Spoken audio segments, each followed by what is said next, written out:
You guys had a great weekend. Hi, everybody. It's Dawn with MakeupClasses.com. Welcome. This is Finding Beauty. And this week is my series last week and this week of Beauty of the Decades. I hope you've been enjoying it so far. I hope you had a chance to go back and replay over the weekend, maybe with the snow, and just really enjoyed learning about beauty and fashion of different time periods. I've been really enjoying all the research, and I'm discovering what I really love in fashion and beauty as well, which brings me to the 1970s. And I have to say that when I went through my closet, I really love the 1970s. I love the fashion. I just love it. You know, I think we all kind of gravitate to certain time periods and certain looks, and this is the one that I really like the most. So, all right, so a little American history lesson. We have Richard Nixon as our president. He is reelected, impeached. Gerald Ford takes over. And then we have Jimmy Carter in the late 1970s. So in the early 70s, we have what is called the oil crisis or an energy crisis here in the United States. And it has to do with Middle Eastern countries. They get together, they have some type of summit, I believe it was OPEC, and they agree that they're going to have some type of embargo on oil that is imported to the United States. So we have a huge problem in America, kind of takes you back to the 1930s. And the reason why I set you up with what's going on in the world is because all of this does affect fashion. And more importantly, as women, it affects how we feel. And what we feel on the inside is emulated on the outside, right? So we have this economic crisis here in the United States. We have something called, what is it, stag? I wrote this one down because there was so much going on in the 70s. Where did I write it now? I think it's stagflation, where we have this huge, stagflation. It's a huge, hi guys over at Instagram. Welcome.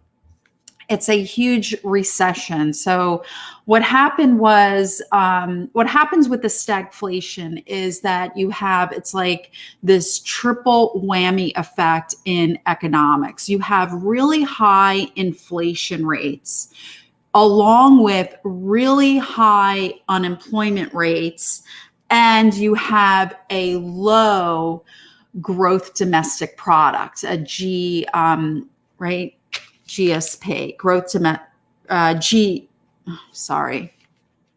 GDP. Sorry, I get mixed up. I have so many notes on the 1970s because there's so much going on in the world. So just bear with me. So we have a low gross domestic product. Now, what is a gross domestic product? That is something that is made within your country.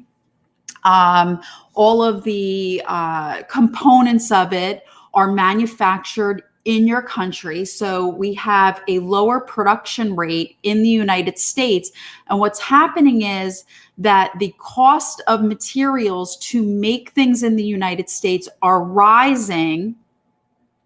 Therefore, the price of goods are rising as well. So if you remember when I did the video on the 1930s with the Great Depression, the same thing is starting to happen in the 1970s. And we're having a really hard time economically. Someone just says, is that true? I don't know if that's a question or a statement, but yes, in the 1970s, we're having a really difficult time financially, which I find very interesting when it comes to fashion and hair and makeup, which I guess kind of, history repeats ourselves with the 1930s, because here we are in the Depression and women were really taking care of themselves, really trying to pull themselves together to look good. So Yeah, so in the 1970s, this is happening as well, where we have a really hard time financially, but women especially are trying their best to really pull it together, which brings me to our fashion. One of the things that you'll notice with clothing in the 1970s is that you have so many colors and patterns, and it's really just like this explosion of creativity.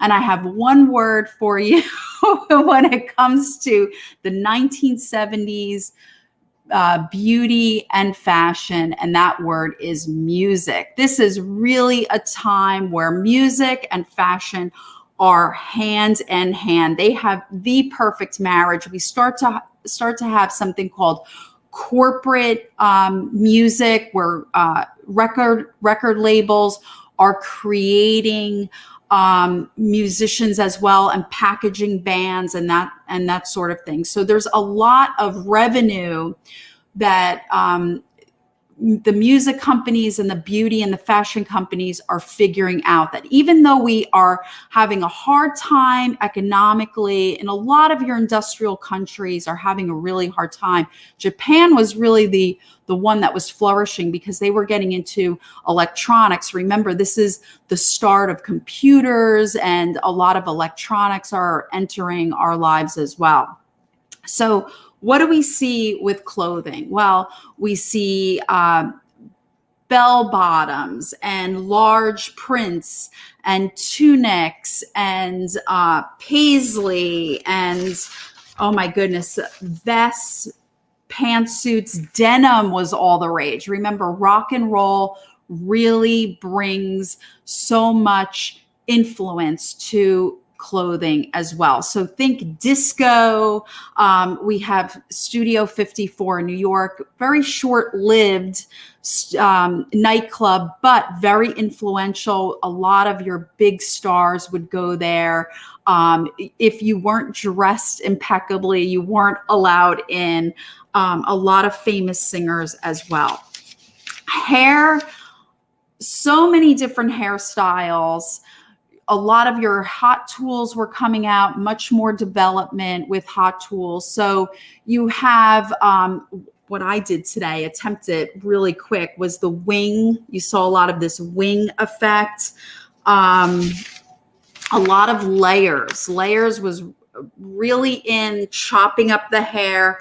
The wedge, which was a very angled bob, that was in. The afro, braids and cornrows, and also wigs for African American women, really celebrating, again, that civil rights movement still carries over into the 1970s and with women as well. So we really try to, we're still pushing for our rights.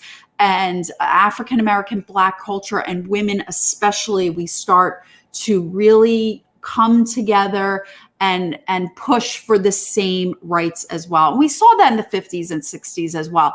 Music really starts breaking down racial divide in this country. It starts in the 1950s, still growing in the 1960s, and really we see a lot of that in the 1970s. Also, we have a very prominent, very proud gay culture coming out. We see that with different musicians, also in the costume designs, very flamboyant. A lot of women are for gay rights as well. So women really get behind a lot of your rights movements in the 1970s, which is just so beautiful and so amazing. We have a lot of asymmetrical haircuts, asymmetrical anything.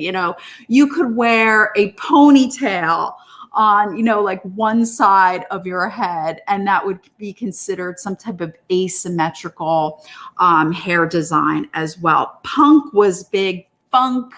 You had a lot of your punk hairdos where the hair was very spiky. Black hair color was huge as well. You also had a version of the page boy, which was a lot shorter. It was kind of like a bowl cut, and that was called a purdy. So it was a really short version of the page boy. And we saw Dorothy Hamill wearing that look also. A lot of home dye, color dye in the box was so big in the 70s. Take it home, do it yourself. Frosting your hair, or what we call highlighting your hair, was really into, where you would paint as well. Another thing that was so huge in the I want to bring back my wings for you. Another thing that was really, really big, and this will bring me into the makeup and I'll start doing my makeup, was tanning. Tanning was seen as something very leisurely, very athletic. You know, the athletic build was starting to really be in vogue. Hair that was natural, you know, it's really a juxtaposition in the 1970s. You have like this natural look, but yet so painted up with your wardrobe, right? So even though we didn't have a lot of money, or people were struggling in the 1970s, prices of everything were rising, we really coveted our fashion. And you talk to people of the people that lived in the 1970s, especially teenagers, they'll tell you how they really were into hand-me-downs or borrowing clothes with girlfriends, because your clothing was really treasured. And you tried to be as stylish and cool as possible in the 1970s. So just a fun time for people to for young people to share clothing. I don't know about the whole hand-me-down thing. You know, a lot of people not so happy about that. My husband was born in 65. I was born in 74. So, you know, he'll share memories with me about, you know, getting hand-me-downs from his older brother, and, you know, not so happy about it. But, you know, it was what it was. I mean, that's what people did because they just didn't have a lot of money, but you still wanted to look stylish. So tanning was really, really in. Farrah Fawcett, right? She had that beautiful tan skin. Makeup was natural in some ways and not so natural in others. So I'm just putting a little foundation on. They wore a little bit of foundation, not too much. It was more like powders. If you did wear foundation, though, a lot of women would put some type of glow or glitter. You know, if we're talking disco, the more glitter, the better. The more shimmer, the better. So I'm just going to add, I have some shimmer powder. The more shimmer, the better. So I'm just going to add a lot of shimmer all over, believe it or not. They also focus on their cheeks as well, high cheekbones. But they wanted that very natural glow. Bronzer was introduced. Well, it had been around, but bronzer was really focused. Sorry, Instagram. This keeps, I don't know why, but it keeps going out. My screen keeps darkening.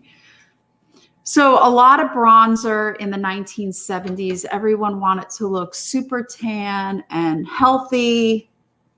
So I'm just going to use a lot of bronzer. I try to do this really fast so you guys can see. And then when it came to eyeshadow, well, let's start with eyebrows, actually. When it came to eyebrows were really natural. They were brushed through. Fuller brows were in. I don't really have brows that would mimic someone from the 1970s. My brows are really, really thin. So I'm just going to take my brown pencil and just fill in a little bit. So brows were natural. They used clear mascara or some type of maybe a little bit of a Vaseline just to groom the brows. So heavier, thick brows that were much more natural. And that carries over from the late 1960s. Remember, we have three influences in the 1960s. We have the early 1960s that was like that Jackie O era where clothing and fashion from the 50s carried over. It was much more proper and boxy fashion, that sort of thing. Mid 60s, we have mod fashion. We have that British invasion where we see a lot of pop of color. And also the last part, we have the Vietnam War. So we start to get into more of a natural look, I guess, more in tune with the earth, that sort of thing. A lot of civil rights, peace on earth. So the clothing really mimicked that style as well. Another thing that was really prominent, very important in the 1970s is this is the first time where we truly see fashion repeating itself. We have this sense of nostalgia with different time periods, especially the 1920s. We bring back a lot of our Art Deco. In jewelry, we see that as well. We see big pieces of jewelry, a lot of plastics also. So that carries from the 1960s. We also see a lot of influence from the 1930s as well. So there's this, and 40s. So 20s, 30s, and 40s, we see a lot of fashion influence. A lot of our movies, right, that we're going to see, so we are starting to see movies being remade from those time periods. So there's a lot of nostalgia in the 1970s as well. Very interesting, though, that I just want to backtrack with the, what is going on in the psyche of a teenager in the 1970s or the female of the 1970s. They're really, I was reading something about, who was it? Tom Wolfe, I believe was his name. Yes, Tom Wolfe wrote an essay, and this was like mid 70s, 1976. He wrote an essay called the Me Decade, the Me Decade. And there was this new attitude, I guess, because the 1950s and 60s still had a very communal feel, right? Where people really engaged with each other, helped out their neighbor, that sort of thing. And we start to see that psyche break away in the 1970s. And from what I was reading, and just my own theory on this, is the fact that there's so much going on economically in the United States where people are truly struggling and they're trying to get ahead and trying to make sense of what's going on. They start to kind of introvert themselves and really focus on themselves. So we have this group, I guess, in the 1970s, mostly teenagers, I guess you could say, or young adults that are really focused on themselves. And we start to see that culture in movies as well, where the young person is trying to break away from their family, and yet they're looking towards the future, but they're still pulled into their past. So there's this like dilemma, this psychological dilemma of trying to break away from the family, be unique, be original, stand out, but yet there's this pull towards the family to be very nurturing as well. So I thought that was really interesting type of analysis of the 1970s as well. If you've lived during the 1970s and experienced that or witnessed that, please write in. I would love for you to share your take on the 1970s, which basically was called the Me Decade. It was the atomized individualism. It was the beginning of every man for themselves. So a total swing of the pendulum, right? Where we were really helping our neighbors and 1950s, helping women were gathering, helping each other. 1960s, especially in the civil rights movement, really coming together. And now in the 1970s, kind of breaking away, going inside yourself. Some people, I've also heard, I think it was Tom Wolfe that said that the 1970s was the third great awakening. And that had to do a lot, again, with the energy crisis as well. All right, guys. So a lot of bronzer, a lot of shimmer. Blushes were peachy, pinky. I'm just going to add some of this like brownish, peachy blush again to give me that beautiful earthy glow. Earth tones were really in the 1970s. That's where we see the most, emergence of brown colors. That's really where all that brown natural makeup started. All right, I'm going to start with the eyeshadow as well. Oh, geez, if I could open this. This is always an issue for me. If you've been watching my videos, you know that about me, opening products. All right, so eyeshadow, you have a lot of frosted colors. You have a lot of browns. I'm going to use some really quick brown eyeshadow because I want to keep this super natural. Just a little on the lid.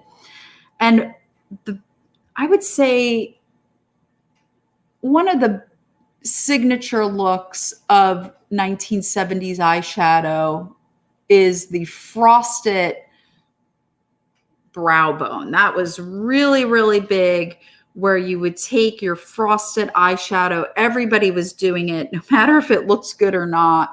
And they were frosting up right under their brow, right under that brow hair. They were putting a lot of that frosted color. And this carries over from the 1960s, where we see in that mod era a lot of your frosted colors, your pinks, your purples. Now, color was big in the 1970s. I'm just not doing a color look today. I'm doing a brown look. We'll save all that color for tomorrow with the 1980s. But yes, pinks, purples, greens, really big in blues, really big in the 1970s. A lot of color, and frost was still in. The thing with eyeshadow in the 1970s is there really wasn't much definition. Now, we saw that prominent crease in the 1960s, right? Twiggy should have that, and that's been brought back now in 2020, that people are drawing the line that in the crease, a very prominent line. That started in the 1960s, and that smokier look, which we kind of grabbed from the 1920s as well. So 1970s, we have more of a blended eyeshadow look, a lot of frost on the top eyelid as well. Pencils, we have so many fun colors of pencils, all different colors. Blue was very popular. I'm going to use some blue. Pencil was used on the top and the bottom. I'm just going to put a little bit on the edge here. A lot of blue, purple, green. Same with mascara. We see a lot of colored mascaras as well being used. And I'm just going to put some of that blue liner on the bottom also.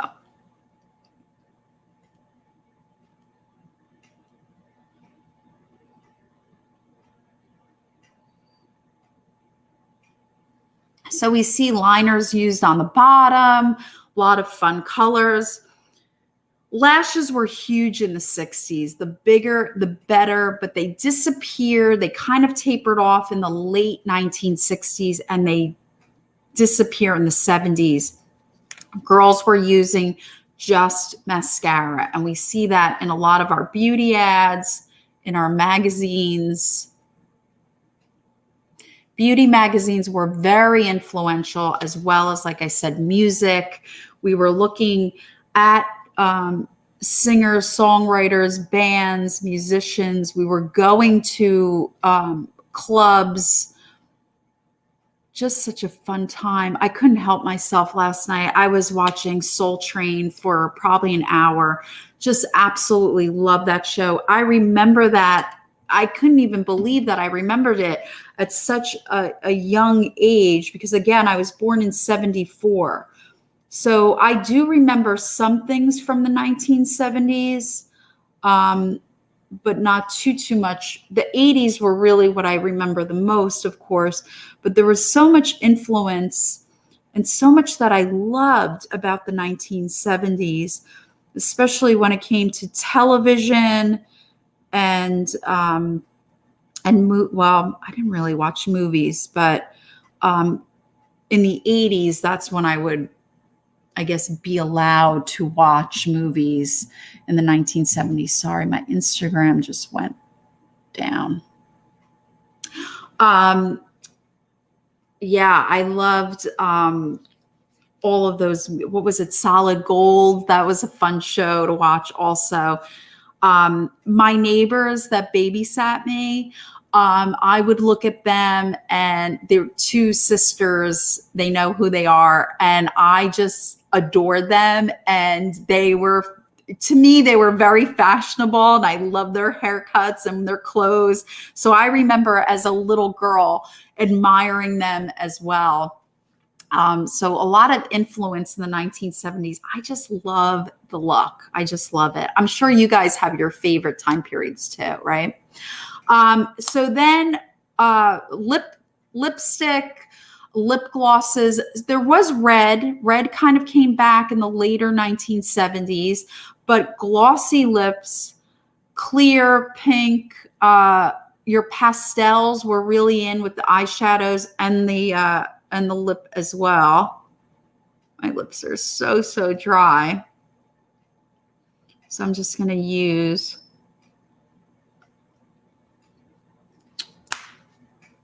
some pink lip gloss, a lot of heavy pink lip gloss. And that is your look for the 1970s. And I have to say, this looks pretty darn accurate as I look at it. If you're a makeup artist or you're aspiring, I really, I can't encourage you enough to do your research, learn about American history, learn where fashion came from, learn where looks come from as well. That will help you in your creativity when you're creating your makeup and hair looks for photo shoots, TV, that sort of thing. A few other things that I want to mention about women. We see a lot of women entering political positions. Margaret Thatcher, first British Prime Minister, really important for women. More women are entering the workforce, even though we are having a high unemployment rate in the United States. Women still are eagerly going to work as well. And we start to see this interdependence on different world economies. So I think in the 1970s, we're starting to realize how dependent we are on this planet of each other and how important it is to help each other as well. Although the culture is kind of, like I said, that me culture, we're kind of just focused on look at me, and hopefully we'll grow out of that. We see a lot of nostalgia in movies, a lot of repeat. By the way, this is the first day I've used notes. All the other shows, I didn't have any notes. It was all by memory. But there was so much with the hair and the clothing that I wanted to bring up. I think I touched upon everything that I wanted to share with you guys. Oh, nails. Last point. The French manicure was invented in the 1970s, which is my favorite nail look also. And I didn't know that's where it started in the 1970s. So when I read that, I thought, okay, this makes sense why I really love this time period, the hair, the fashion, the music. I can't get enough of disco, that's for sure. It's on my Sirius radio in my car, the Studio 54. It just, that, Boogie Nights just wakes me up. All right, guys. Well, I hope you enjoyed today's video, and I hope you learned a lot about the 1970s. Try out all these looks, replay all the videos, and have a great time with being your beautiful, creative self. I'll see you tomorrow morning, 9 a.m. for the 1980s. Oh boy, we're going to see a lot of color for sure. All right. Have a great day. Thank you so much for watching. Thank you. Thank you for the lovely comments too. Thank you, guys. Thank you for the comments. Thank you.